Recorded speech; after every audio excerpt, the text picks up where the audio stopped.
Welcome to another week of the We Are Pod, where every single week we are bringing you stories from people across our industries. Real people, real stories, real life. But none of that would be possible without our partners over at Digital Sparks. If you don't know about Digital Sparks, please go and check them out on Instagram. They're creating some amazing short form content for loads of agents across the sector. But for now, settle in. Welcome to the We Are Pod.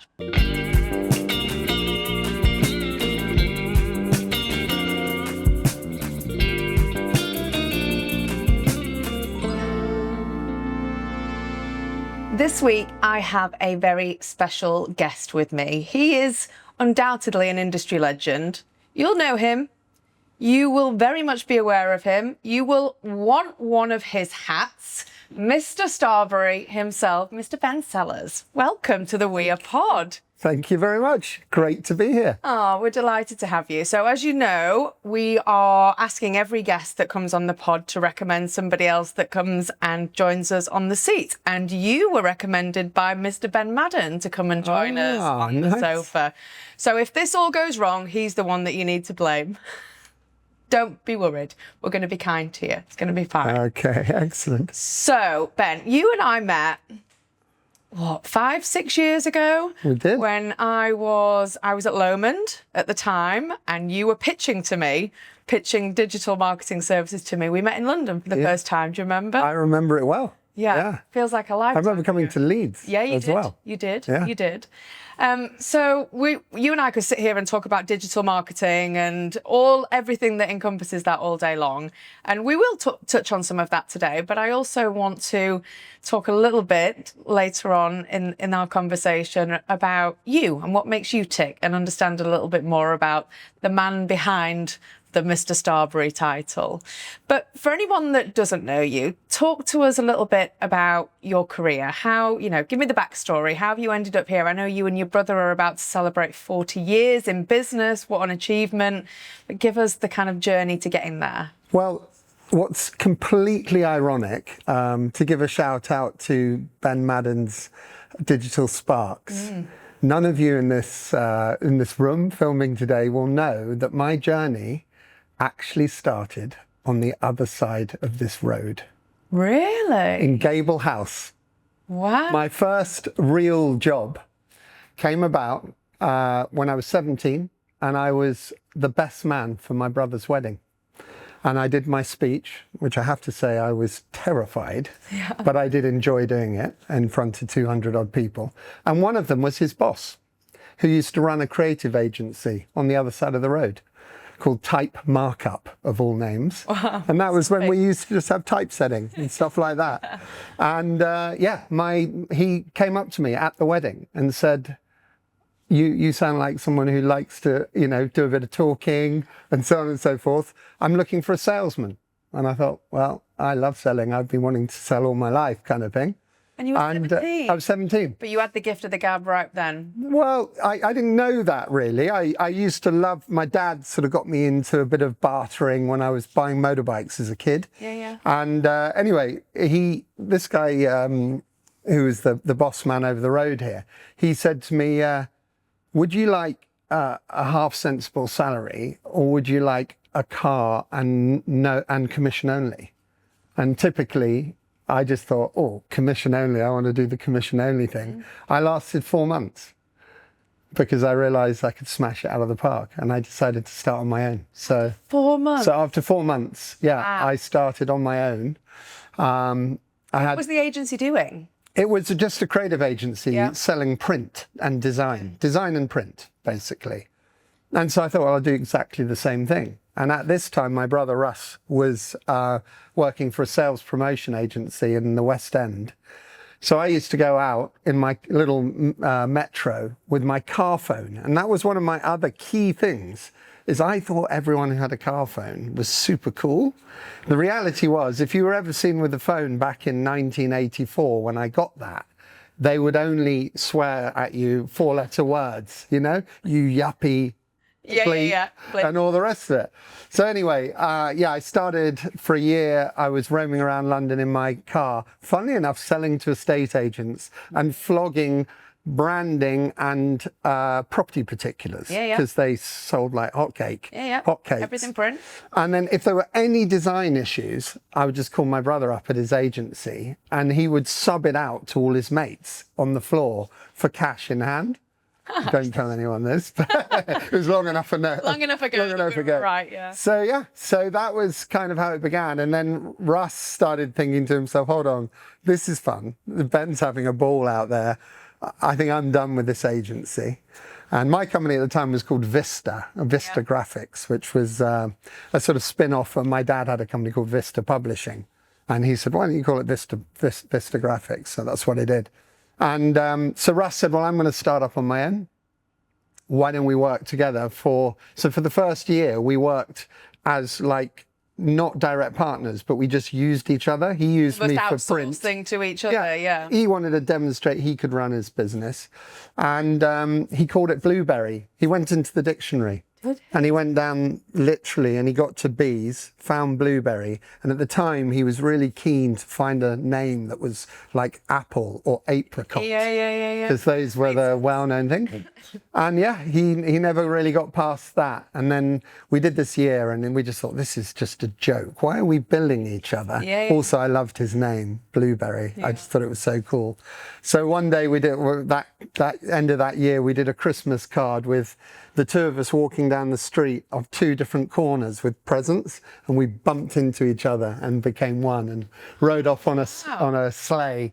And did you always know that you could work with him? Did you? Because I think back to my relationship with my sister. I've got a sister 3 years older than me. I would have absolutely killed her at 18, 19, 20 working with her. But did you have a relationship where you thought that this can definitely work? Yeah, Russ and I have had an extraordinary relationship that I always sort of thought he was absolute legend when I was a youngster. Yeah. I still think he is now. And then he was very creative and I was the sales guy and the money guy. And it just sort of seemed to work. And we got on so well as brothers beforehand. And we both used to talk and bounce things back and forward with ideas. It was just, we didn't even question it. Mm. And what's ironic is 40 years on, we've never had an argument ever. Not one argument in our partnership, in our brothership and friendship and you name it. A huge level of mutual respect. Yeah, huge to this very day. He's my neighbor. Yeah. He literally is my neighbour, which is again slightly crazy, but we can touch on that in the more personal maybe. Sure. But, so how did Blueberry become Starberry become what it is today? So we got going heavily in the digital. And Russ being the innovator, he's always been just somewhere a little bit ahead of the game. Well, you were early into digital, weren't you? Very early. Yeah. Yeah. I mean, essentially, we got our first Apple Mac in 1984. And that was when they were going bust, sort of thing. We shouldn't have bought that. We should have just bought the shares. Yeah. But anyway, the should have. And in 1994, just as I was thinking, right, I'm going to start flogging brand manuals on CD-ROMs, because CDs are out there, Russ goes, there's this thing called the internet. And no one really knew what that was, and no one even really barely got into email. And of course, we set up Blueberry New Media as a bit of a sort of POC, proof of concept. Would that work? Wouldn't it work? And within a year, we literally sort of, the design business became a backseat and we started building corporate websites. And then as we got towards 98, 99, I walked off the street in Fulham, tapped on the door of this little one-shop brand called Fat Face and said, hey, can we build your website for a sale, for a commission of, we'll build it at cost and you give us an online share of the sales. Had you targeted them, or was this a... I thought they were a cool brand. I knew from them from like Verbier, that's where the skiing kind of thing. And I thought they were nice guys. Yeah. It wasn't so much my cup of tea, I have to say, but... You weren't to know how that was going to blow up. Little did I know was that brand was going to go through the roof. And of course, that became the model, this risk reward. So we did Ted Baker, Laura Ashley, Habitat, Heels. We were doing all the high street. And we raised obscene money in a period of 2 years, like millions were coming into this business. And we grew it to about 150 people by 2000. Wow. And instead of being Where? in Chelsea Harbour, it was fun. 150 people, all single. It was wild. Did you have a HR department? Not really, no. I think if we did, we would have all been fired. Yeah. It was wild. It was fun. And, you know, everyone to this day that was part of Blueberry still tells the tales. You know, they've all gone on, many of them have gone on to some incredible things. But it was a people first, culture first business, which is something that... Were you just riding the wave, or were you clear on what the future looked like? We were absolutely laser focused. We were absolutely sure that the online e-commerce world was the future. Yeah. But in reality, there was only Amazon knocking around in its early stages. And then it went boom, you know, literally every dinner party, everything, someone was setting up a .com of some sort. And so we rode it high. We were doing Levi's Europe, we were doing CNN, we were doing so many different things. It was incredible. But sadly, rather than being Y2K'd, which was everyone's worry, we were .com'd. Yeah. So we'd sold a chunk of the business, and instead of selling out completely, we were too emotionally attached, stayed with it, and literally the tsunami of the whole crash of the .com came, and we had to run for the hills, which was not a pleasant experience. Literally having people pouring into the office and having to say, I'm sorry, but I've got to let you go, got to let you go. And I literally did that with about 140 people. Yeah. It was very unpleasant. Because there's the business hat then at this point that is the, you know, we've got to think commercially, we've got to do what we've got to do, we've got to keep our head above water. But then there's the, you know, the emotional side. This is your family business. You've built this from the ground up. How do you cope with that? How do you get yourself through that? Yeah, well, there was a point where, you know, when we were told to let people go, you know, the first 20, I can't think who those 20 would be. Yeah. And then weirdly, you start realizing that there are about 10 or 20 people that are the absolute movers and shakers in the business. And you know, you had to be harsh. So we started looking at ourselves, starting to look at the way we went wrong, and realized that the whole sort of VC strategy of bums on seats was not sustainable, was not the right route to follow. We never felt it was, but as the investment came in and they just kept saying, keep growing, our feet came off the ground at about 80 people when our culture was at its absolute best. So I guess you were learning lessons all the way. But my natural thing and Russ's natural thing was, how do we save face for all those awesome clients that we'd sold this to, who had paid money and they were left halfway in their projects? Yeah. So what we did was we just never stopped. The next day from liquidating, we opened the doors. We asked the liquidator, can we buy some of that gear back? We'll pay, you know, the going rate for it. And can we save all the clients that we didn't finish their jobs on? Yeah. And we will pay some money, you know, to the liquidator in effect. And so there was no on the make out of it. It was just like a loyalty thing. And it was we want to deliver on the promises that we made. We want to deliver on our promises. And really that was just the foundation for realizing. And so we said to all the people who we kept, we can't put you on a salary, but what we will do is we'll share this out.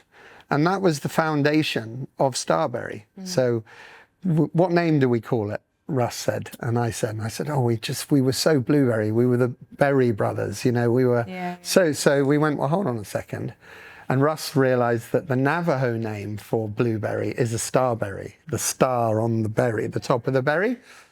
And we bought all the domains, every single one, decided to call it starberry.tv rather than .com, even though we owned it, because we felt like the internet was moving towards television, which it ultimately did and has, isn't it, with Netflix and Amazon Prime and all the rest of it, and video.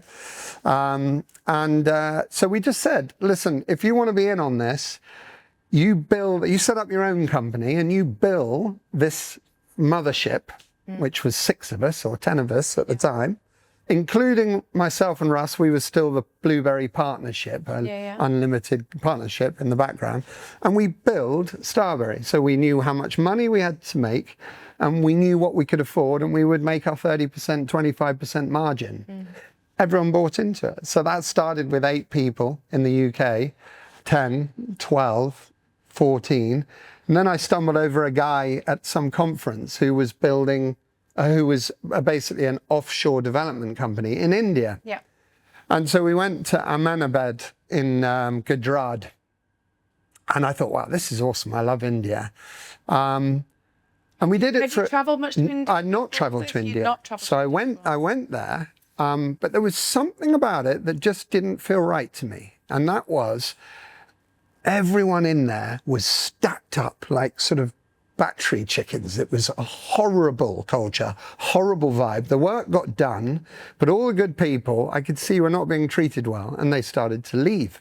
And so we kept having this turnover and re-education of staff. Meanwhile, we had a client called John D. Wood in the UK, and their head of IT happened to be a guy called Navin Mahendran, who was our client partner or whatever. Yeah. And he said, I just love what you guys are doing. Do you mind if, or would you be up for me joining you? I'll stay here in England for a year or so, and then I'll go back to this little second city called Coimbatore, which I know you know well. I do. And we'll start setting this up. So we started with him. Then his best mate came and joined, Shabri. And then another great friend of theirs joined. And before we were working out of some hospital building, which was a friend of Navin's family. And Russ and I just absolutely loved it, because it was like, how can we create a culture that was everything we had at Blueberry, but actually is in India and around Europe and in England, and just create this, what we called the Starberry constellation. It was unheard of in India to have people not employed. Yeah, and I think, so you alluded to the fact that I've obviously been out to Coimbatore and I've met the team over there, and it's really interesting to me what you said around your original impressions of what the culture was like over there and how people were worked, and you see it still in a lot of places within India. But having had the pleasure of going and spending time with your team in Coimbatore, it is a stark contrast to that culture that you talk of. Everybody is hugely looked after. It is a family feel over there.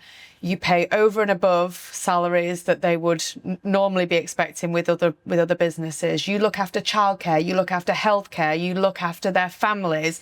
They feel part of something that is they're really proud to be a part of, which is why your turnover is so low over there in the team. And I see that firsthand, and I think it's incredible the culture that you've managed to build over there, despite what the norm is. Yeah. I mean, it's sort of crazy that, you know, it was a sort of leap of faith for every single person. But like all good cultures, it's member get member, isn't it? Yeah. You create a nucleus, and then everyone that joins now, I mean, right until up recently, you know, to be able to take on 30 odd people and them all be awesome. Yeah. It's like, how's that possible? Yeah. Well, it's because you learn how to interview, you see that spark, you see that potential. Mutual, you know, belief and vibe and everything. And I have to say, it's, you know, the word love, I think you and I have talked about it. Yeah. Not too many businesses use the word love. Yep. I love every single one of them. Yeah. And I know that you do. I do. You've already got that love, and it's a really great, you know, that might sound a bit happy clappy, but it truly isn't. It goes way beyond. And I think once you it's get not just business, Ben. It's not business. And that's where I go back to people first cultures. Yeah. And a great happy environment. It sorts your spreadsheets. It sorts your results. I mean, yes, you need your fingers on the pulse. You need your hand on the numbers and all the rest of it, because you could easily let that spiral out of control. But I think that if you can create this happy place, which is all I've ever wanted, to be honest. I just wanted everyone to have fun. I used to be really inspired by Richard Branson, partly because he got 4 O levels as well. There we go. I slipped something out. That's a clickbait for us, Ben. Thanks for that. Yeah. But you know, that whole thing of you don't need to put a suit and tie on to deliver, but if you can create a bunch of people who join the cult, you can get some amazing outcomes. And I think, you know, that we could talk about culture, and we can talk about how to get the high performing teams and the best out of your people. But from a women in a state agency point of view, and from me, from a personal point of view, for me, the best leaders are those that lead with kindness, lead with empathy. Yes, push your team. Yes, have goals. Yes, be really clear on the direction of travel and expect great things from your team. But you're going to get that if you actually lead with some heart. Yeah. And I think, you know, you and your team are absolutely a prime example of how you've done that. I could talk to you all day, Ben, about Starberry, and, you know, obviously you're now part of Nurtur Group. That's been a big change. But I want to just kind of sidestep away from the kind of work Ben for a second and understand a little bit more about you and your family life, and you know, what makes you tick. What's the story behind what we see from a work perspective? Okay, well, that's it's an interesting one for me to think about, but I guess we've got a very strong family in terms of a love within the family. You know, so I've mentioned Russ. You know, I have to mention my mum and dad. You know, my mum and dad were married for 59 and a half years before my dad passed away, just before his 90th. He was a cartoonist, a wordsmith. He invented Dingbats, the board game. Shush. And really? Which we've just launched last Christmas, a relaunch for 40 years. 40 years since Dingbats began. It was Game of the Year and twice in England and in America. And accolade. Yeah, so he used to work out of an oast house, which is at the end of the lawn down in Kent. And yeah, a lot of inspiration there, a lot of creativity at the dining table. You know, we used to hit underneath the table to sort of copyright an idea. Who could actually come? That's my one. You know, and it used to be sort of jokes like that. Every single newspaper my dad had would have an idea on the corner of it or something. Yeah. And so I think that was just inbred in us. And because he worked from home, which in those days was, you know, not something many people did. One, we had that dad at home with my mum. But for him, he only had one critique, and that was my mum. And was she critical? Well, no, she was brilliant. I mean, funny enough, his cartoons, he had these cartoons called Ebb and Flow and Enoch and Eli, which were syndicated all over the world in like 400 odd newspapers. And it started with being his mum and dad with the characters, but it ended up being my dad and my mum. And so she used to just feedback on what she thought of those ideas, and was a driving force really, and still is. She's now become my dad and my mum. She's merged in, and she has all her little chiclets. And that's the other random thing, which is sort of Indian-esque, which is that we all were brought up in this house, an old Elizabethan house, and the neighbour's house and our other neighbour's house all were at the same auction when my parents bought it. And so they were all friends. And when that family, the dad passed away, the mother sold the house to my dad. And then many years later, the one I live in now, that family passed away. So you're all... And so we all... Yeah, and there's one other barn, which we converted and my sister lives in, with the idea that she would ultimately move into the family house. And so, yeah, we all live within 300 yards of each other in what they call Sellersville. Because we don't have any other neighbours, and we have this beautiful environment. We all work from home, and do you see a lot of each other? Do you socialise? We see a lot of each other. I mean, it sounds like a silly question when you all live together. Yeah, I mean, we see my mum, you know, virtually every single day. But it's quite strange because some people say, "Oh, you're right on top of each other," but I can go for a week without seeing Russ, which is crazy. It's not very often, I have to say. My sister is like my personal trainer. because I snapped my Achilles, so Yeah. larded up nicely, feeling sorry for myself, and so she's helping me try and work off a few pounds. Still got a long way to go. Sure. So we are super close. So that's sort of the foundation, I would say. And from my personal point of view, I was very fortunate to meet my wife when I was in London. We used to be in Chelsea Harbour. She used to be in this run this restaurant on the ground floor, and I was on the first floor in second floor in Chelsea Harbour. Having the time of your life. But the lift used to open, and I always had my eye on her. So I used to go down to this restaurant called Deals, and I'd order my food and then complain to the manager to get the manager. This is a daily occurrence. Was she the manager? She was the manager. So that was my Smooth Ben. how do you sort of get to the person, use the business or whatever anyway, so we got together sort of late in life, really. She already had a daughter, Jada, who was 5 when we met, and very much my daughter. She's 26 now and acting. And then we kind of didn't formalize anything until we'd actually had 2 children of our own. So Savannah and Sahara. Savannah came into this world at 23 weeks and 4 days. Wow. So that was an interesting ride in my life. Scary time. And she's 13 now, and absolutely awesome. And Sahara breezed in, full 40 weeks and has never looked back. But it's meant that I'm an old dad on one hand, but being made to feel super young. I think we all feel like we're still 21, don't we? Yeah, we do. In the head. The body doesn't feel like it, but... How has becoming a dad changed your life? Well, I think, like all parents say, it's everything, isn't it? I know it is for you. It's just the meaning for me.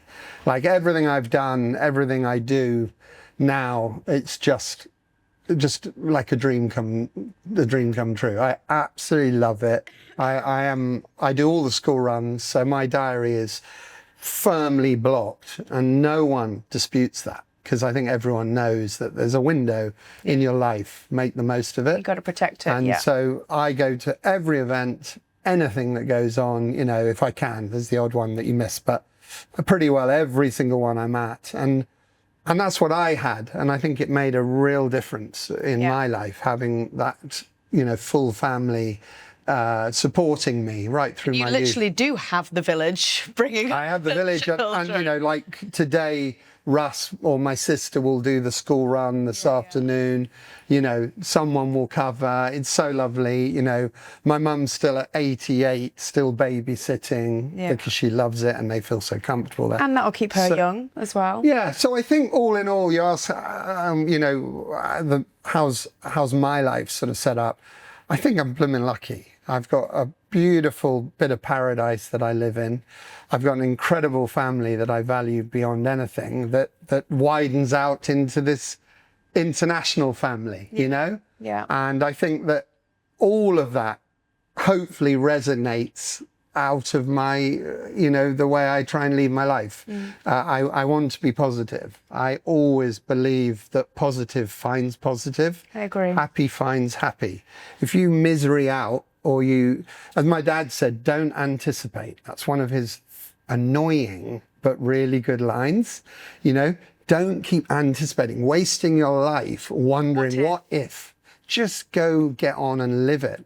And that's what I tried to do, and I have to occasionally question myself, because all of us have our moments. I think you have to have your few down moments in order to sort of... Of course you do. And I've talked about this on other interviews as well. It's about how quickly you pick yourself up again. It's okay to have moments where you feel a little bit sorry for yourself or something's not gone right. But if you bounce back quickly and you go to is positive, I think you get on much better in life. And like you say, that you attract other people of the same kind of mindset. You talked about not having that what if, but do you have that what next? I do. I would be lying if I said I didn't. I've been on a long journey, and I'm still on it, but my mind is, excited about other things.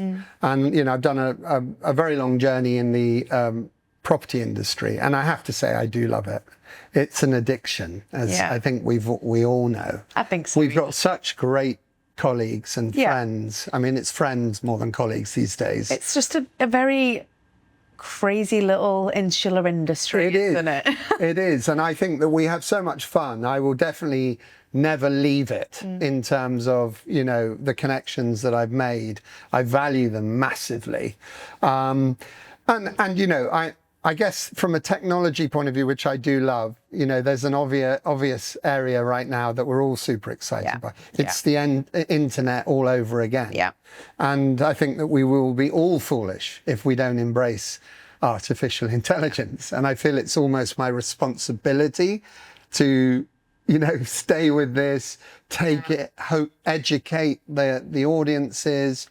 And you know, I wish we had time to get into what you guys are doing at the moment in terms of the next evolution of AI. And you know, I know I'm privy to a lot of what you've got coming up. Anybody listening to the pod, please reach out to Ben and, you know, fire the AI questions at him, understand what they're doing in terms of the future development. But I have a question for you. Yeah, go on. Would you want your girls working in this sector? Oh, I really would be happy for them to work in the sector. Would you have answered it the same way 20 years ago? Probably not. I mean, I think if I'm brutally honest, because of the way my mind thinks, I just don't think in this way that has the attention that you guys have, you know, rightly raised. My brain just doesn't think in that way. I've never thought in that way. I mean, my whole household is full of girls and women, you know, and likewise, by the way, you know, I don't see colour either. You know, I'm married to a Kenyan. You know, I just don't understand all of that. But with the attention raised and my actually being drawn to think about it, it's just shocking, not just in a state agency, but across industries, that women have not had the opportunity that they should have had, and that men have played this really, you know, short-sighted view. Yeah, you know? You and I have had this conversation before, and I know you've been at the conference, and I imagine... I loved it. I know. My first one was lost. Yeah. I was away. Imagine that you sat there thinking, wow, this is blowing my mind a little bit, these stories that I'm hearing, because, you know, I know you, and I know that you are everything that you've just said you are. But the fact remains, women in a state agency is still here for a reason. It's still needed. There's still a lot for us to do. We've come a long way. But it must have been a real eye-opener for you at the conference to hear some of the stories and really to hear was. the experiences. Very moving. Yeah. I mean, really moving. You know, I teared up. Well, I think when you get to 58, you start tearing up at anything anyway, but there was some proper tears coming out. It was moving.